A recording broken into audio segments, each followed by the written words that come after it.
So, kung gusto mo na maging seryoso sa pagiging virtual assistant or probably maging mortgage broker support, uh, please let me know sa comment below. I just wanna know how do you wanna start, ano yung mga questions mo, how to become a virtual assistant or probably how to become an Australian mortgage broker support, which is I strongly recommend kasi may market ngayon ng mga broker assistant, broker support na kailangan ng mga Australianong brokers na nasa, of course, Australia.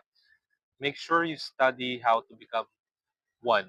Okay? How to become an Australian mortgage broker support dito sa Pinas and get paid pretty good. And I to I cannot stress it enough. Masyadong malaki yung market, masyadong malaki yung demand ng Australian mortgage broker support.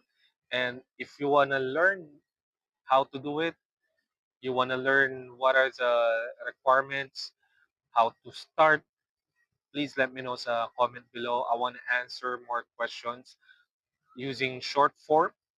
If I can answer that, kasi ito yung tingin ko pinakamabilis na paraan para sagutin ko yung mga tanong nyo via short. I can do a long form, but probably yung long form will be just more on tutorial, how to, but using the short form, kung may question ka ngayon, let me know sa comment. I'm happy to answer it sa susunod na video. And yun, I strongly suggest you start. I've started being a mortgage broker support, I think, last year. And it's it's pretty challenging, it's pretty rewarding at the same time kasi marami kang matututunan about brokerage, home loan, other loans. You get to learn that too, depende na lang sa broker mo. But I strongly suggest you start investing your time.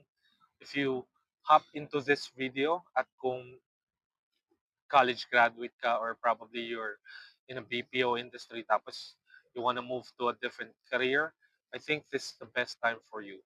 God's willing, try this now and I'm here to support you. So if you need assistance, you have questions, feel free to comment down below and I'm happy to answer them for you. Okay?